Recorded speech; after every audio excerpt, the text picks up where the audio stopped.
मैं आज आपसे 7 सिम्टम्स ऑफ हेपेटाइटिस के बारे में बात करूंगा।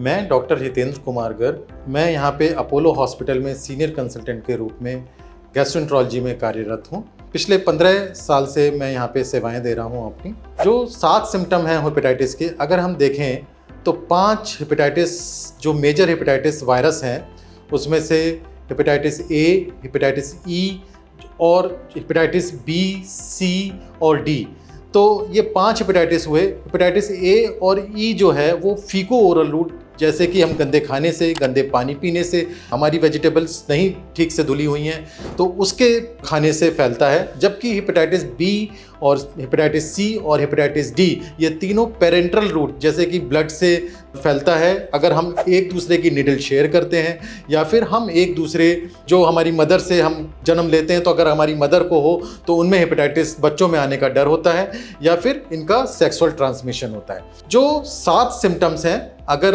हेपेटाइटिस ए और ई की बात करें जो कि एक्यूट होते हैं, जो तुरंत आपको बीमारी पैदा करते हैं, और बी, सी, डी यूजुअली क्रॉनिक होते हैं जो आपको बाद में दूसरी डिफरेंट सिम्टम्स के साथ प्रेजेंट करते हैं। जो ए और ई जो हमें सडनली बीमार करते हैं, उसमें सबसे कॉमन सिम्टम जो शुरू होती है तो हमको भूख नहीं लगना होता है, हमको लगता है कि हमारा बदन गिरा गिरा है, हल्का फीवर आने का चांस होता है। जॉन्डिस देखेंगे कि अगर हमारा आंखें पीली हो जाती हैं, यूरिन पीला हो जाता है, या फिर हमको लगता है कि हमारे राइट जो जहाँ पे लिवर होता है, राइट अपर एब्डोमेन, पेट में दाहिने साइड में, अपर साइड में, वहाँ हल्का हल्का हमको दर्द होना शुरू होता है। यूरिन में भी आपको देखेंगे कि येलोनेस आ जाती है और हमको भूख भी नहीं लगती। तो ये सारे जो 5-7 सिम्टम्स मैंने आपको बताए, ये यूजुअली हमारे हेपेटाइटिस ए और हेपेटाइटिस ई में होते हैं।